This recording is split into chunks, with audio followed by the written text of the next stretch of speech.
자, 오늘은 요한계시록 14장이에요. 요한계시록 14장. 우리가 전장인 13장에 이어지는 말씀이다. 이렇게 보면 됩니다. 13장 말씀에는 뭐가 나왔냐면 대환란이 나왔어요. 우리가 요한계시록을 읽으면서 가장 궁금한 부분이기도 하고 굉장히 중심이 되는 그런 부분이기도 합니다. 그래서 13장은 대환란이 나왔는데 대환란, 7년 대환란이죠. 그 대환란을 딱 핵심적으로 이야기하면 적그리스도가 세계 통합국가, 세계 연합국가를 만드는 것이죠. 그 국가는 무슨 국가입니까? 적그리스도가 다스리는 것을 통해서 사단이 다스리는 사단의 나라인 것이죠. 그래서 하나님의 나라를 따라하는 것이라고 말씀드렸어요. 사단이 통치하는 그 나라를 건설해 나가는 거예요. 그런데 그 세계 통합국가, 세계 연합국가겠죠. 그 연합국가의 백성이 되려면 조건이 있는데 그것은 666 표를 받아야 되는 거예요. 손목과 이마에 그 표를 받는 것이죠.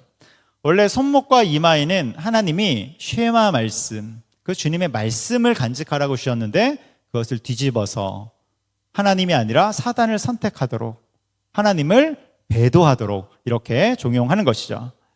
그래서 우리가 지난주에 영상에서 봤는데 이미 10년도 더 된 우리 그때 뉴스 영상이었는데 이미 우리 몸 안에 쌀알 만한 크기의 칩을 넣을 수 있도록 개발을 했던 것이죠. 근데 최근 뉴스를 보면 이제는 쌀알도 아니에요. 머리카락 굵기에 이미 그런 것들을 만들었고 아마 더 발전하게 되면 아마 보이지도 않는 그런 정도의 크기의 칩을 만들 것 같습니다. 근데 이 666 표의 특징은 매매하는 것이죠. 우리 13장 후반부에 나왔어요. 매매할 수 있도록. 그러니까 지금으로 말하면 신용카드다 이렇게 볼 수 있고 또 이것은 세계 연합국가의 백성이 되는 것이기 때문에 신용카드와 주민등록증이 함께 들어간 것이죠. 그래서 이 표를 받은 자들이 주민등록증을 새로 발급받기 때문에 세계 연합국가의 백성이 되고 반대로 이 표를 받지 않은 자들은 온 세계가 연합하는 것을 반대하는 불순분자가 될 거예요. 세계의 평화를 위협하는 일종의 테러 분자처럼 몰릴지도 모르겠어요. 그래서 어쨌건 무참하게 박해를 당하고 죽임을 당할 것입니다. 초창기에는 이제 회유하겠죠. 그러나 뒤로 갈수록 심한 박해와 또 순교의 상황이 펼쳐질 것이라고 예측이 되는 것이죠. 그래서 정리하면 마지막 날이 되면 사단은 세계 연합국가를 만든다. 그리고 이 연합국가에 들어오는 조건으로 손목과 이마에 표를 받게 한다. 그리고 이 표를 받는 것이 하나님을 떠나서 사단을 선택하는 것이다. 이렇게 정리하면 되겠습니다. 이것이 바로 13장이고요. 오늘 14장은 13장의 연장선인데 크게 보면 13장은 이 표를 받지 않는 사람들은 어떻게 되는가? 환난을 받는다. 그러니까 표를 받지 않는 사람들이 어떻게 되는지에 대해서 나오는 것이고 14장은 크게 보면 그럼 표를 받은 사람은 어떻게 될 것인가? 여러분 표를 받은 사람은 어떻게 될까요? 받은 이후에 영원히 잘 살까요? 아니죠. 그 3년 반이 지나면 하나님의 심판이 나오는 것이죠. 그래서 그들은 어떻게 되는지 크게 보면 이렇게 나오는 것입니다. 자, 1절부터 보도록 하겠습니다. 본문 1절 같이 읽도록 제가 읽을게요. 또 내가 보니 보라 어린 양이 시온산에 섰고 그래서 이제 1절부터 5절까지는 대환란이 있었는데 1절에서 5절은 갑자기 다른 장면이 나와요. 뭐냐면 예수님이 나오고 그리고 14만 4천 구원받은 백성들이 나오면서 다 같이 찬송하는 그 장면이 나오는 것입니다. 그래서 방금 읽은 1절에서 또 내가 보니 보라 어린 양이 시온산에 섰고 예수님이 등장하시는 거예요. 예수님의 모습이 보이는 거예요. 그와 함께 14만 4천 구원받은 백성이죠. 구원받은 백성들이 서 있는데 그들의 이마에는 어린 양의 이름과 아버지의 이름을 쓴 것이 있더라. 그러니까 구원받은 백성이라는 거죠. 14만 4천은 구원받은 백성이다. 여러분 지금 세상은 7년 대환란 중에 있어요. 7년 대환란 중에 있는데 갑자기 카메라 앵글이 지상에서 천상으로 탁 올라간 거예요. 지상에서는 대환란이 있는데 천상으로 가니까 어떤 장면이 다 펼쳐지냐면 예수님이 보이고 또 성도들이 찬송하는 장면이 나오는 거예요. 이게 왜 나올까? 지상에는 당분간 환란의 그 상황들이 계속해서 연출된단 말이에요. 그러니까 어린 양 대신 예수 그리스도의 모습을 보여주면서 교회와 성도들을 위로하는 거예요. 환난 중에 있는 그것을 견디는 교회와 성도들을 위로하는 것이죠. 그러니까 무엇입니까? 환난이라는 현실을 쳐다보지 말고 믿음의 눈으로 예수 그리스도를 바라보라. 이것을 말씀하고 있는 거예요. 또 14만 4천 명도 같이 나오지 않습니까? 그래서 결국에 14만 4천은 구원받은 백성이니까 구원받은 백성이 어떻게 되는지, 그 승리한 사람들이 어떻게 되는지를 보여주는 거예요. 승리한 사람들은 결국 무엇을 하게 됩니까? 예수님과 함께 찬송을 부르게 되는 것이죠. 예수님과 함께 찬송을 부르는 것입니다. 그래서 2절입니다. 2절에 보면 내가 하늘에서 나는 소리를 들으니, 찬송 소리죠. 찬송 소리를 들으니까 어떠냐면 2절 보여주세요. 네, 안 나왔네요. 자, 성경책도 보시면 되겠습니다. 여러분 성경책도 잘 갖고 오세요. 자, 내가 하늘에서 나는 소리를 들으니, 찬송 소리죠. 많은 물소리 같고, 찬송 소리가 어떠냐면 많은 물소리 같대요. 큰 우레소리 같대요. 엄청나게 우렁차다는 것이죠. 또 내가 들은 소리는 검은 고 타는 자들이 그 검은 고를 타는 것 같더라. 그러니까 어떤 악기 소리도 들리고 하모니를 이룬다는 것입니다. 아름답고 우렁차고 큰 소리가 들린다. 그래서 3절에 이렇게 나옵니다. 그들이 14만 4천 명이죠. 구원받은 백성, 보좌 앞과 내 생물과 장로들 앞에서 새 노래를 부르니, 이렇게 나와요. 그래서 14만 4천, 우리 구원받은 백성, 우리 14만 4천은 제가 과거에 7장, 요한계시록 7장 할 때 우리가 한번 나눴어요. 그래서 구원받은 백성이다. 이따가도 한 번 더 설명드릴게요. 보좌 앞과 내 생물과 장로들 앞에서, 그러니까 천상에서 새 노래를 부르니, 찬송하는 것이죠. 구원받은 백성들이 천상에서 찬송을 하는 거예요. 그러면서 땅에서 속량받은 14만 4천, 구원받은 백성 계속 나오는 거죠. 이들 밖에는 능히 이 노래를 배울 자가 없더라. 그러니까 지금 천상에서 울려 퍼지는 찬송은 아무나 부를 수 있는 노래가 아닌 것이죠. 이것은 구원받은 백성들이 부를 수 있는, 그들만 부를 수 있는 승리의 찬송이 되는 거예요. 그래서 여러분, 우리도 천상에 가면 이러한 찬송을 부를 거예요. 승리의 찬송, 구원의 찬송을 부를 거예요. 여러분, 그날을 기대하시기 바라요. 목사님, 저는 노래를 잘 못하는데 괜찮아요. 여러분, 그날에는 아마 찬송을 부를 때 저는 한마디도 못 부를 것 같아요. 너무 그 구원의 감격에 벅차서 제대로 찬송을 부를 수 있을까? 그냥 막 눈물만 흘리지 않을까, 그렇게 생각이 되는 것이죠. 여러분, 우리가 이 땅을 살아갈 때 그날이 되면 모든 수고를 마치고 정말 주님의 영광 안에서 감격스러운 그 찬양을 부를 건데요. 그 감격이 어느 정도일까? 여러분, 인생 가운데서 언제 가장 감격스러우셨어요? 언제 정말로 정말 제일 기뻤습니까? 그때보다 100배, 그때보다 1000배 감격이 있는 것이 그날 주님 앞에서 함께 부르는 그 찬송이죠. 그날을 기대하시기 바랍니다. 자, 4절. 우리 4절은 우리 같이 한번 읽어보도록 하겠습니다. 시작. 이 사람들은 여자와 더불어 더럽히지 아니하고 순결한 자라, 어린 양이 어디로 인도하든지 따라가는 자며 사람 가운데서 속량을 받아 처음 익은 열매로 하나님과 어린 양에게 속한 자들이니. 아멘. 그래서 이 사람들은 14만 4천은 여자와 더불어 더럽히지 아니하였대요. 그래서 여자와 더불어 더럽히지 않았다. 이게 무슨 말이냐? 여자는 우상을 이야기하는 거예요. 우상, 다른 우상들. 이 여자가 17장에 가면 음녀로 이제 나오는데, 음녀라는 것은 결국 하나님을 대적하는 종교들, 철학들, 이념들, 사상들 다 묶어서 일종의 우상이 되는 것이죠. 하나님을 대적하는 것들, 또한 미혹해서 하나님을 떠나게 하는 그 우상을 뜻하는 거예요. 우리가 이것은 구약의 선지서를 읽어보면 잘 알 수 있죠. 우리가 요즘 새벽에 또 에스겔서 하지 않습니까? 또 예레미야서도 보고 이사야서 말씀도 봤는데, 거기서 이스라엘 백성들이 우상을 섬기는 것을 주님이 뭐라고 그래요? 음행한 것이다, 이렇게 말씀하시죠. 음행하는 것. 그래서 여기에 나오는 여자와 더불어 더럽히지 아니하고, 이것은 우상을 이야기하는 거예요. 그러니까 이 세상의 거대한 그 물결 속에, 유혹 속에서도 끝까지 주님을 선택하고 신앙을 지킨 자들이죠. 여러분, 오늘날에도 다양한, 우리 과거에는 바알과 아세라 이런 몰래가 같은 어떤 상들이 있었다면 지금의 우상은 보이지 않는 세계관이지 않습니까? 여러 가지 세계관과 사상으로 우리를 계속해서 변질되게 만드는 것이죠. 또 미디어, 또 여러 산업을 통해서 우리 가운데 계속해서 침투하는 거예요. 또 현대인들은 어때요? 정신없이 살아가도록 막 우리의 삶을 몰아간단 말이에요. 생각하지 못하도록 막 몰아가요. 그 모든 것에서 우리가 딱 중심을 잡는 것입니다. 그래서 여러 세상의 물결 속에서 고독하지만, 여러분, 진리를 따라가는 것은 고독한 거예요. 원래 고독한 것입니다. 세상의 대부분은 다 물결이 막 이렇게 거세게 갈 때 우리는 무턱대고 따라가는 자들이 아니라 탁 서서 생각하기 때문에 고독한 거예요. 그리고 진리를 따르는 자들은 때로는 왕따처럼 보이는 것입니다. 그래서 그러한 자들, 여자를 따라가지 않은 자들이 찬송을 부르고, 여자를 따라가지 않는 자들은 누구를 따라가냐면 어린 양이, 보여주세요. 말씀 보여주세요. 자, 말씀을 보여주세요. 자, 중간에 어린 양이 어디로 인도하든지 따라가는 자며, 여자를 따라가지 않고 예수님을 따라가는 자들이죠. 그들은 사람 가운데서 속량함을 받아 죄사함을 받았다는 거죠.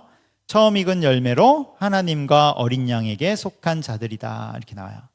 여자를 따라가지 않고, 세상의 우상을 따라가지 않고 예수님을 따라가는 자들, 구원받은 자들, 죄사함 받은 자들이다는 것입니다. 자, 5절, 우리 5절 말씀 같이 읽어보도록 하겠습니다. 5절 시작. 그 입에 거짓말이 없고 흠이 없는 자들이더라. 아멘. 그래서 진실함으로 예수님을 따른다는 것이죠. 그래서 이러한 자들이 예수님께 찬송을 부르게 되는 거예요. 여기에 또 14만 4천이 또 나왔어요. 우리 7장에 나왔었는데 오늘 14장에도 나왔습니다. 14만 4천은 상징적인 숫자이죠. 신천지나 이단에서는 뭐라고 이야기합니까? 14만 4천 명 안에 들어야 구원을 받는다, 이렇게 얘기를 하죠. 빨리 와라, 구원의 문이 닫혔다, 닫힌다, 빨리 와라. 이게 경쟁심을 부추기는. 근데 요즘 신천지가 14만 4천이 넘어서 고민이라잖아요. 14만 4천이 넘어서 20만, 30만 가서 요즘 시험 보잖아요. 시험 봐서 합격해야 14만 4천 명 안에 들어갈 수 있어요. 신천지도 요즘 힘듭니다. 자꾸 바꾸려고 하니까 힘들어요. 여러분, 인류 역사상 정말 구원받은 숫자가 딱 14만 4천 명이라면 누가 여러분 구원받을 수 있겠어요? 지금 인구가 몇 명입니까? 80억 명이에요. 제가 오늘 딱 검색해보고 왔는데 81억 뭐 얼마 이렇게 나오더라고요. 80억 명의 사람 중에 정말로 구원받은 숫자가 14만 4천 명이라면 그러니까 말이 안 되는 것이죠. 그런데 지금 시대에만 14만 4천 명입니까? 여러분, 시대가 아브라함부터 지금 시대까지 하면 무려 4천년이에요. 4천년. 4천년의 시대 속에 얼마나 많은 사람들이 있었을까요? 그 수많은 사람 중에 딸랑 14만 4천 명만 구원을 받는다? 그것도 대한민국에 있는 사람들만 구원을 받는다? 여러분, 그것은 말이 안 되는 것이죠. 만일 정말로 14만 4천 명만 구원을 받는다, 그럼 제 생각으로 지금까지 나왔던 성경에 이름을 올렸던 사람들이 다 먼저 구원을 받을 것 같아요. 다윗, 솔로몬, 그들의 족보, 후예들, 모세의 후예들, 14만 4천이 거의 다 차지 않을까. 그래서 여러분, 14만 4천은 우리가 잘 알듯이 12 곱하기 1000이죠. 12는 하나님의 백성의 숫자니까 12, 구약의 백성 곱하기 12, 신약의 백성 곱하기 1000, 무한함을 상징하는 1000. 그래서 14만 4천은 역사상, 인류 역사상 모든 교회와 성도들을 말한다, 이렇게 볼 수 있는 것입니다. 그래서 1절에서 5절까지는 지금 지상에는 대환란이 있지만 어린 양 대신 예수 그리스도를 보여주면서 교회와 성도들을 위로하는 것이고, 그리고 환란이 있지만 실제로 세상을 누가 다스리는지를 보여주고 있는 거예요. 그리고 또한 14만 4천의 찬송 장면을 보여주면서 결국 승리한 사람이 어떻게 되는가, 이것을 보여주고 있는 것입니다. 자, 이어서 6절부터는 이제 666표를 받고 적그리스도와 사단을 선택한 자들, 처음에 선택할 때는 좋았죠. 근데 그들이 어떻게 되는지를 보여주는 것입니다. 자, 6절, 제가 6절 읽겠습니다. 제가 읽을게요. 또 보니 다른 천사가 공중에 날아가는데, 천사 하나가 등장해요. 첫 번째 천사이죠. 이제 총 3명의 천사가 나와요. 3명. 천사는 3명, 뭐라고 해야 되는지 잘 모르겠어요. 3개? 네, 3분? 하여튼 천사 트리오입니다. 천사 트리오가 나와요. 자, 아시는 분들은 어떻게 좀 유튜브에 댓글이라도 좀 남겨주세요. 자, 천사 3명, 천사 트리오가 나옵니다. 그래서 천사 트리오 중에 첫 번째 천사가 등장했어요. 땅에 거주하는 자들이 곧 모든 민족과 종족과 방언과 백성에게 전할 영원한 복음을 가졌더라. 그래서 지금 이 첫 번째 천사가 영원한 복음을 가졌대요. 그러니까 중요한 메시지를 전파한다는 거예요. 그 중요한 메시지가 7절에 나옵니다. 7절 계속해서 제가 읽겠습니다. 그가 큰 음성으로 이르되, 천사가 큰 음성으로 말하는 거예요. 하나님을 두려워하며 하나님에게 영광을 돌리라. 왜요? 이는 그의 심판의 시간이 이르렀음이니. 이제 대환란은 끝났다는 거예요. 대환란은 곧 마치게 되고 하나님의 심판이 시작된다는 거예요. 무시무시한 말씀이죠. 그래서 하늘과 땅과 바다와 물들의 근원을 만드시니 누굽니까? 하나님이죠. 하나님을 경배하라 하더라는 거예요. 그래서 첫 번째 천사가 전하는 메시지는 이제 곧 하나님의 심판의 시간이 다가왔다, 이것을 전하는 것이죠. 여러분, 인간의 심판도 무서운 거예요. 재판장에서 사형 꽝꽝꽝 해도 무시무시한 것이죠. 그런데 하나님의 심판, 여러분, 하나님의 심판이 선포되면 감당되겠습니까? 감당이 안 되는 것이죠. 감당이 안 돼요. 지금 그 일이 일어난 것입니다. 8절, 우리 8절 같이 읽겠습니다. 시작. 또 다른 천사 곧 둘째가 그 뒤를 따라 말하되, 무너졌도다 무너졌도다 큰 성 바벨론이여, 모든 나라에게 그의 음행으로 말미암아 진노의 포도주를 먹이던 자로다 하더라. 이렇게 나오죠. 그래서 8절, 또 다른 천사 곧 둘째, 두 번째 천사가 등장했어요. 그러면서 말하는 것입니다. 뭐라고 말해요? 무너졌도다 무너졌도다 큰 성 바벨론이여. 바벨론은 이 세상을 뜻하는 것이죠. 그래서 아까 봤던 여자가 나왔어요. 여인, 여자는 세상의 사상, 철학, 종교, 우상을 말하고, 바벨론은 이 세상을 말하는 거예요. 성경에서 바벨론은 이 세상을 뜻하는 것이죠. 그런데 이 요한계시록 14장 당시에는 세계 통합국가, 적그리스도가 다스리는 나라가 있던 때니까 그 적그리스도의 나라, 세계 통합국가를 뜻하는 것이죠. 큰 성 바벨론이여, 이제 무너졌도다 무너졌도다, 모든 나라에게 그의 음행으로 말미암아 진노의 포도주를 먹이던 자로다. 그의 음행으로 말미암아, 즉 하나님을 버리고 적그리스도 사단을 따르게 했다는 것입니다. 여러분, 우리가 알아야 할 것이 있어요. 대환란이라는 그 엄청난 환란이 있는데 무시무시한 환란인 것은 맞아요. 그러나 13장 한 장이 딱 나옵니다. 그런데 이제부터 나오는 하나님의 심판은, 하나님의 심판과 관련된 말씀은 15장부터 18장에 걸쳐서 여러 장에 걸쳐서 나온다는 것을 우리가 알아야 돼요. 그리고 이 심판은 굉장히 구체적이고 앞에 13장과는 비교도 안 될 정도의 감당이 안 되는 심판인 거예요. 그럼 우리가 꼭 이것을 알아야 되는 것입니다. 그런데 우리가 살아갈 때 문제가 어디 있습니까? 문제가 어디 있냐면 고난이 먼저 온다는데 문제가 있어요. 형통함이 먼저 오면 참 좋겠는데 고난이 온 다음에 그 다음에 하나님의 복이 따라온다는 것에 문제가 있는 것이죠. 우리가 고난이 올 때 착각하지 않습니까? 이 고난이 계속될 것처럼, 이 어려움이 계속될 것처럼 착각하고 거기서 좌절하고 거기가 끝인 줄 안다는 거예요. 그런데 아니라는 것이죠. 성경의 원리, 영적인 원리는 무엇입니까?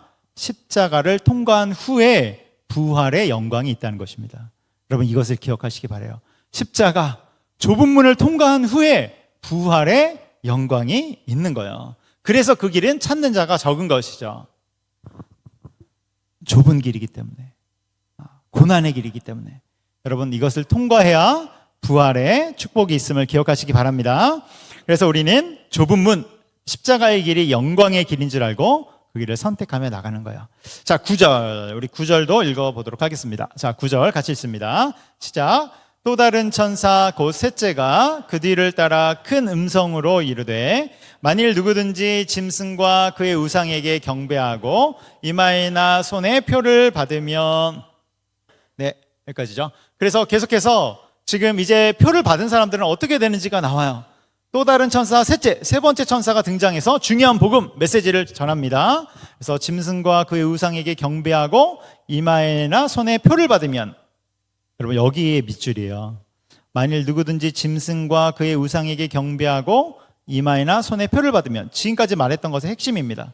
그러니까 적그리스도를 경배한다는 것은, 짐승을 경배한다는 것은 666 표를 받는 거예요. 이것을 말하고 있죠. 10절, 이들은 어떻게 되는가? 10절 제가 읽을게요. 그도 하나님의 진노의 포도주를 마시리니. 그러면 진노의 포도주가 바로 하나님의 심판을 뜻하는 거예요. 근데 진노의 포도주는 무시무시한 심판이에요. 왜냐하면 포도주의 색깔과 우리 피의 색깔이 비슷하잖아요. 포도주를 막 밟으면, 포도를 이렇게 으깨면 피의 색깔이랑 비슷하잖아요. 그래서 저 진노의 포도주는 피의 심판이에요. 진노의 포도주 계속 나오는 것입니다. 그래서 그 진노의 잔에 섞인 것이 없이 부은 포도주라. 거룩한 천사들 앞과 어린 양 앞에서 불과 유황으로 고난을 받으리니. 여러분, 불과 유황으로 받는 고난 어디입니까 여기? 지옥이죠. 불못, 지옥. 그래서 하나님의 심판의 끝은 지옥이 되는 거예요. 666 표를 받으면, 세계 연합국가에 가입하면서 적그리스도를 경배하면 당장에는 괜찮은 것처럼 보이지만 결국은 하나님의 진노의 심판 속에서 그 끝은 지옥으로 들어가게 된다는 것입니다. 엄청난 이야기죠. 여러분, 지옥은 어떤 곳일까? 역시 우리의 상상을 뛰어넘는 그런 곳이죠. 11절 같이 읽습니다. 시작. 그 고난의 연기가 세세토록 올라가리로다. 짐승과 그의 우상에게 경배하고 그의 이름에 표를 받는 자는 누구든지 밤낮 쉼을 얻지 못하리라 하더라. 아멘. 이렇게 나오죠. 그 고난의 연기가 세세토록, 영원토록 올라가는 거예요. 짐승과 우상에게 경배하고 표를 받은 자들 밤낮 쉼을 얻지 못하리라. 지옥, 불못에서 고통을 받는 것이죠. 여러분, 이런 구절이 있음에도 불구하고 어떤 사람들은 마지막 날에는 이런 것이 없다, 여기에 나오는 666표는 그런 것이 아니다, 이렇게 말하는 사람들이 있어요. 어떤 목회자들 중에는 이런 일이 있으면 내가 먼저 받겠다, 이렇게 말하는 사람들이 있어요. 굉장히 위험한 일이고 교만한 것이죠. 여러분, 굉장히 위험하고 교만한 거예요. 우리가 요한계시록을 볼 때 늘 간직해야 될 태도가 있어요. 그게 뭐냐면 겸손함입니다. 겸손함. 우리가 요한계시록만 그렇습니까? 모든 말씀을 대할 때 우리는 항상 겸손함으로 그 말씀을 대하는 거예요. 겸손하지 않으면, 정말 그 말씀 앞에 나의 전 존재가 무릎 꿇지 않으면 어떻게 되냐면 우리는 그 말씀 앞에서 나를 누르는 것이 아니라, 순종의 자리로 들어가는 것이 아니라 교만과 변질 가운데 들어가게 되는 것이죠. 그래서 이 말씀을 통해서 주님이 우리 가운데 말씀하고 계신 것을 우리가 꼭 들어야 돼요. 그런데 여기에 나오는 666표는 사실 미래에 받을 표가 아니라 초대 기독교 성도들을 핍박하던 네로의 암호이다, 이렇게 말하는 사람들도 있어요. 정말 그럴까? 정말 그럴까? 다음 주에 이것은 이제 말씀을 드릴게요. 그런데 이렇게 연결하기는 어려운 지점들이 굉장히 많아요. 왜냐하면 요한계시록 말씀이 쓰여질 당시에 교회를 핍박하던 로마의 황제가 있어요. 로마의 황제의 이름이 여러분 혹시 기억나세요? 도미티아누스예요. 도미티아누스. 그런데 네로다 이렇게 말하기 때문에 연결하기가 어려운 거예요. 이건 다음 주에 더 설명을 드리도록 하겠습니다. 우리 12절 읽어보도록 할게요. 12절 제가 읽을게요. 같이 읽을게요. 제일 중요한 구절입니다. 시작. 성도들의 인내가 여기 있나니 그들은 하나님의 계명과 예수에 대한 믿음을 지키는 자니라. 아멘. 또 나왔어요. 계속 나오죠. 성도들의 인내가 여기 있으니 그들은 하나님의 계명과 예수 그리스도에 대한 믿음을 지키는 자라. 우리가 끝까지 지켜야 할 것은, 성도들은 끝까지 인내하며 믿음을 지키는 것입니다. 인내하며 믿음을 지켜요. 뭘로 지킵니까? 하나님의 말씀, 하나님의 약속을 붙들고 지키는 거예요. 여러분, 그런데 인내와 믿음은 꼭 마지막 시대에만 필요한 게 아니죠. 지금도 우리가 필요한 것입니다. 우리가 새벽에 에스겔서 말씀을 보고 있는데, 여러분 에스겔서 1, 2, 3장에 보면 하나님이 에스겔을 선지자로 딱 부르시죠. 선지자를 부를 때 에스겔이 굉장히 두려운 상태였단 말이에요. 무서운 상태였어요. 그래서 하나님이 에스겔에게 두려워하지 말아라, 무서워하지 말아라, 담대히 가서 말씀을 선포하라, 그러면서 에스겔에게 두 가지 무기를 주셨어요. 뭐 주셨습니까? 첫 번째, 성령의 충만함을 주시고, 두 번째는 하나님의 말씀을 주셨어요. 이 두 가지로 나가서 싸우도록 무기를 주셨단 말이에요. 여러분, 우리도 똑같은 거예요. 우리가 이 시대를 살아갈 때, 하나님이 이 땅을 살아갈 때 우리 가운데 주신 무기들이 있는데 그 중에는 성령의 충만함과 하나님의 말씀이 있는 거예요. 우리 에스겔서 3장 14절 우리 한번 읽어보도록 하겠습니다. 띄워주세요. 같이 읽습니다. 시작. 여호와의 권능이 힘있게 나를 감동시키더라. 아멘. 이것을 가지고 에스겔이 나가서 주님의 사역을 감당하는 것이죠. 그리고 에스겔서 2장 8절로 3장 3절로 보면 에스겔이 두루마리, 즉 하나님의 성경을 먹는 장면이 나와요. 실제로 먹지는 않은 거죠. 환상 중에 먹는데 그것을 통해서 하나님의 말씀으로 자신을 채우는 것입니다. 이것을 가지고 세상에 나가 승부를 보는 것이죠. 여러분, 우리도 마찬가지예요. 그리스도인들은 다른 것으로 승부를 보는 것이 아니라 말씀과 성령의 충만함, 그리고 말씀과 기도로 승부를 보는 줄 믿으시기 바랍니다. 다 연결되어 있어요. 말씀 볼 때 성령 충만해지고, 성령 충만함으로 기도하고, 또 기도하면서 성령 충만함을 받는 것이죠. 그래서 우리의 신앙은 믿음으로 나가는 것이고 인내로 나가는 것이고, 그리고 인내와 믿음으로 나간다고 했을 때 그 내용은 말씀과 기도 속에 성령의 충만함입니다. 할렐루야. 아멘. 자, 13절 보도록 하겠습니다. 13절 띄워주세요. 네, 13절. 자, 같이 읽습니다. 시작.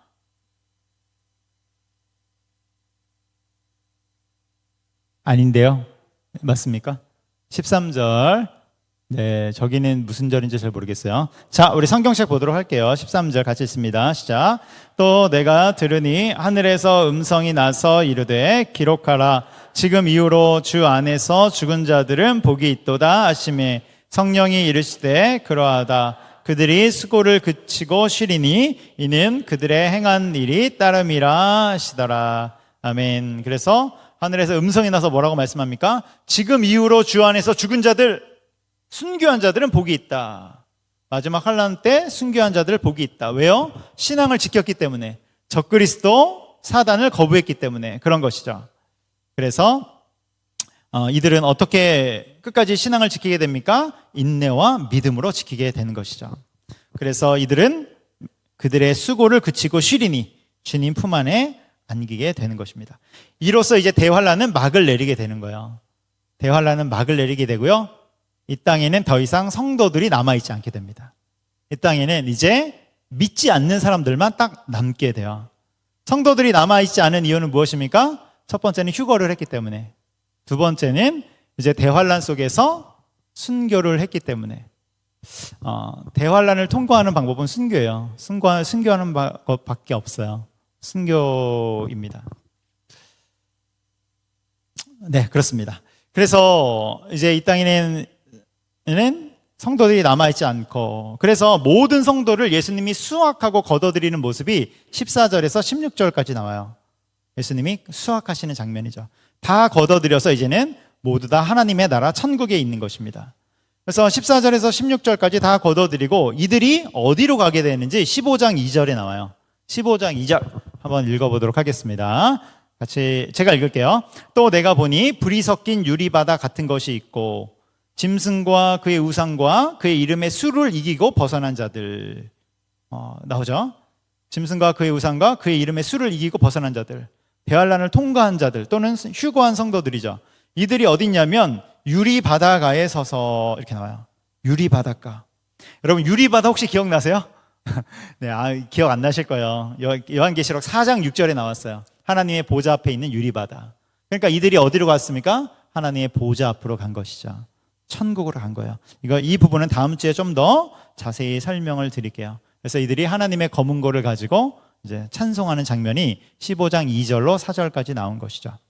그래서 이 땅에는 성도들이 남지 않고 이제 하나님의 대대적인 심판이 시작되는데 그 심판이 15장 후반부부터 나오는 것입니다. 그래서 14절 이후를 정리해 보면 14장 14절에서 20절 끝까지는 두 가지 추수가 나와요. 첫 번째는 예수님이 알곡을 걷어들이시는 장면, 14절에서 16절까지 성도들을 다 걷어들이세요. 이것이 나오고, 그다음에 17절에서 20절은 알곡을 걷어들였으니까 뭘 심판하겠어요? 가라지를 심판하는 그 장면이 나오는 것입니다. 그래서 이 가라지를 심판하는데 굉장히 무시무시한 심판이죠. 그리고 이 심판은 15장 5절부터 18장까지로 연결이 돼요. 그래서 15장 후반부부터 5절부터 18장까지 구체적인 모습으로 심판의 내용이 나오는 것입니다. 이 부분은 다음 주에 보도록 할게요. 자, 말씀의 결론을 맺습니다. 여러분, 우리가 요한계시록을 보면서 꼭 회복해야 될 것이 무엇이냐면 종말 신앙이에요. 종말 신앙. 우리가 오늘날을 살아가는 현대 그리스도인들이 꼭 회복해야 할 것은 종말 신앙이죠. 여러분, 종말 신앙이 무엇입니까? 이 세상에는 끝이 있다는 거예요. 근데 종말 신앙을 오해하면 안 돼요. 끝이 있으니까 우리가 그날만을 바라보며 살자. 그게 아니에요, 여러분. 우리가 세상엔 끝이 있으니까 그날을 대비하자. 맞아요, 여러분. 이게 깨어 있는 거예요. 근데 여기에서 그치는 것이 아니라 세상에 끝이 있으니 하나님이 오늘 주신, 지금 주신 삶에 충실하자. 여기까지 나가는 것입니다. 이것이 바로 종말 신앙이에요.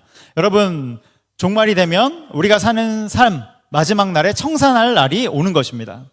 그런데 그런 청산은 마지막 때, 대환란 때에만 잘 살면 되는 것이 아니라 지금 오늘 주신 우리의 삶 가운데서 충성과 성실로 살아가는 거예요. 그래서 나와 우리의 가정과 우리의 자녀와 우리의 교회가 하나님 앞에 살도록 믿음으로, 우리 나왔었죠. 인내와 믿음으로, 말씀과 기도로 살아가도록 하는 것입니다. 여러분, 그렇게 살아낸 자들이 결국 환란이 왔을 때도 승리하는 줄 믿으시기 바랍니다. 아멘. 그것을 기억하며 믿음으로 나아가는 우리가 되기를 축복합니다. 기도하겠습니다. 우리